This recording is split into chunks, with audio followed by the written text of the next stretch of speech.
RBSC Hindi ज्ञान के इस भाग में आप सभी का बहुत बहुत स्वागत है। कक्षा 12 हिंदी साहित्य के अंतर्गत हम मंदोदरी की रावण को सीख अध्याय की व्याख्याओं का अध्ययन कर रहे थे। आज उसी अध्याय की शेष व्याख्याओं का अध्ययन करेंगे। यदि आपने अभी तक हमारे चैनल को लाइक और सब्सक्राइब नहीं किया है तो अतिशीघ्र लाइक और सब्सक्राइब कर लें और अधिक से अधिक लाइक किया करें। चलिए व्याख्याओं का अध्ययन करते हैं। तव बलनाथ डोल नित धरनी, तेजहीन पावक शशि तरनी। देखिए, इस प्रस्तुत काव्यांश में रावण का वध हो जाने के पश्चात उसकी देह के समक्ष बैठकर मंदोदरी विलाप करती हुई रावण के यश एवं प्रताप को वर्णित करती है।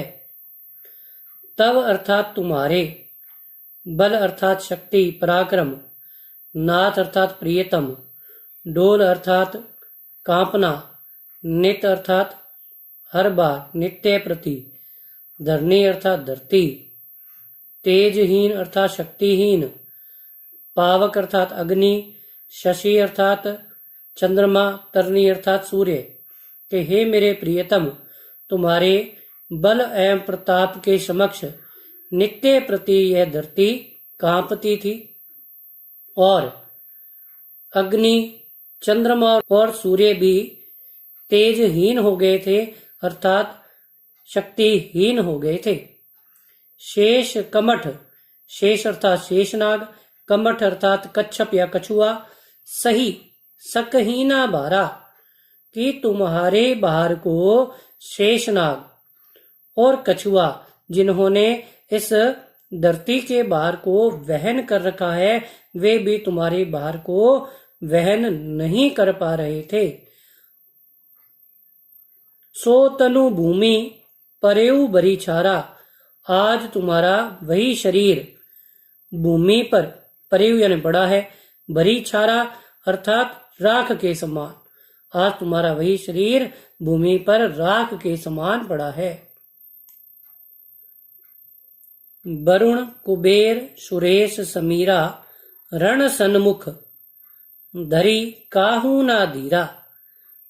धरी धारण करना, धीरा यानी धैर्य, काहू यानी किसी, न यानी नहीं, सन्मुख यानी सम्मुख, रण यानी युद्ध, वरुण अर्थात वरुण देव, कुबेर अर्थात कुबेर, सुरेश अर्थात देवराज इंद्र और समीर अर्थात वायुदेव।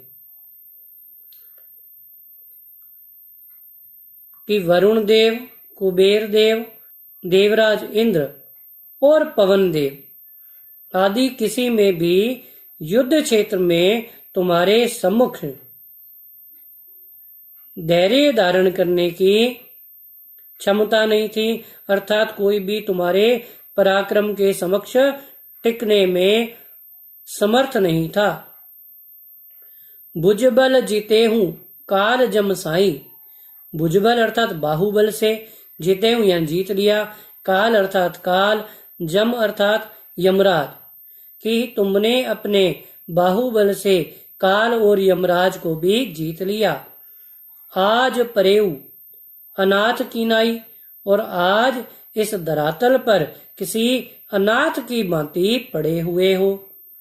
जगत विदित तुम्हारी प्रभुताई, जगत यानी संसार, विदित यानी जानता है, तुम्हारी यानी तुम्हारी, प्रभुताई यानी प्रभुत्व, कि यह सारा संसार तुम्हारे प्रभुत्व को जानता था। सुत परिजन बल बरनी ना जाए, सुत अर्थात पुत्र, परिजन अर्थात परिजन, बल अर्थात पराक्रम या शक्ति, बरनी अर्थात वर्णन करना, न यानी नहीं, जाय यानी जाता है,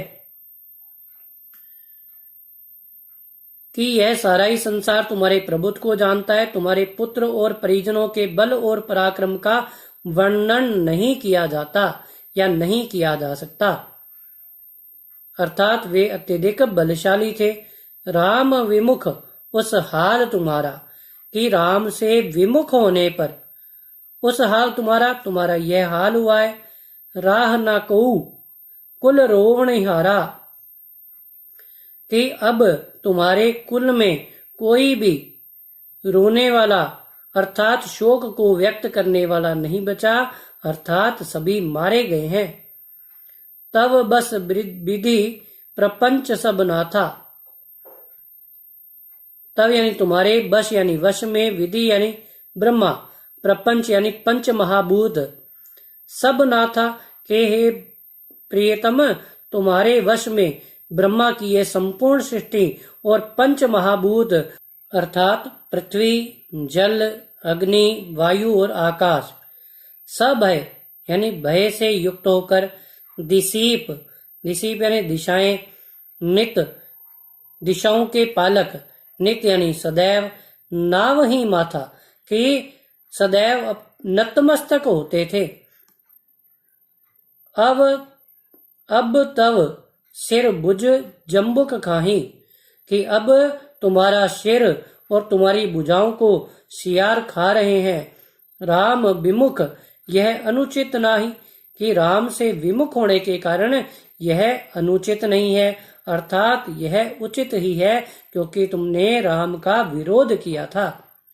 काल विबस पति कहा न माना कि काल के वशीभूत होकर हे मेरे प्रियतम तुमने मेरे कहे को नहीं माना, नहीं स्वीकारा। अब जगन्नाथ मनुज करी जाना। जगन्नाथ अर्थात संसार के स्वामी, मनुज यानी मनुष्य, करी जाना यानी माना कि आपने इस संसार के नाथ, संसार के स्वामी अर्थात श्री राम को केवल एक साधारण मनुष्य ही जाना। दोहा जान्यो मनुज करी दनुज कानन दहन पावक हरिस्वयं कि हे मेरे प्रियतम आपने मनुज यानी मनुष्य, दनुज यानी राक्षस, कानन यानी वन, दहन यानी भस्म, पावक यानी अग्नि, हरि अर्थात प्रभु कि आपने श्री राम को राक्षसों के वन को भस्म करने वाली अग्नि के समान केवल एक साधारण मनुष्य जाना। जेही यानी जिसको, नमत यानी नमस्कार करना या सिर नवाना। शिव ब्रह्मादि सुर पिए बजेहूं नहीं करुणामयम कि जिन्हें सदैव शिव और ब्रह्मा आदि भी नमन करते हैं। सुर पिए बजेहूं नहीं करुणामयम कि आपने करुणा के सागर प्रभु राम को कभी भी भजा नहीं, अर्थात उनके नाम का स्मरण नहीं किया, भजन नहीं किया। आ जन्म ते पर द्रोह रत पापो घमै तब तनु अयम, तब यानी तुम्हारा, तनु यानी शरीर, पर द्रोह अर्थात दूसरों के प्रति विद्रोह, आ जन्म यानी जन्म से मृत्यु तक, पापो घमै के पाप रूपी बाढ़ में, रत यानी डूबना कि आपका शरीर जन्म से लेके मृत्यु तक दूसरों के प्रति विद्रोह की भावना से पाप रूपी बाढ़ में डूबा रहा, अर्थात आपने जीवन भर अनेक प्रकार के पाप रूपी आचरण किए। तुम हहु दियो निज धाम राम नमामि ब्रह्म निरामयम। तुम हहु यानी तुम्हें, दियो यानी दिया, निज यानी अपना, धाम यानी धाम अर्थात ब्रह्मलोक, राम नमामि, नमामि यानी नमस्कार करना, नमन करना, ब्रह्म निरामयम कि ब्रह्म के रूप, निरामयम अर्थात निर्गुण कि श्री राम ने इतना बुरा आचरण करने के पश्चात भी तुम्हें अपना धाम अर्थात ब्रह्मलोक दिया, अतः मैं उस निराकार ब्रह्म के रूप श्री राम का नमन करती हूँ, उन्हें प्रणाम करती हूँ। दोहा अहह नाथ रघुनाथ सम कृपा सिंधु नहीं आन।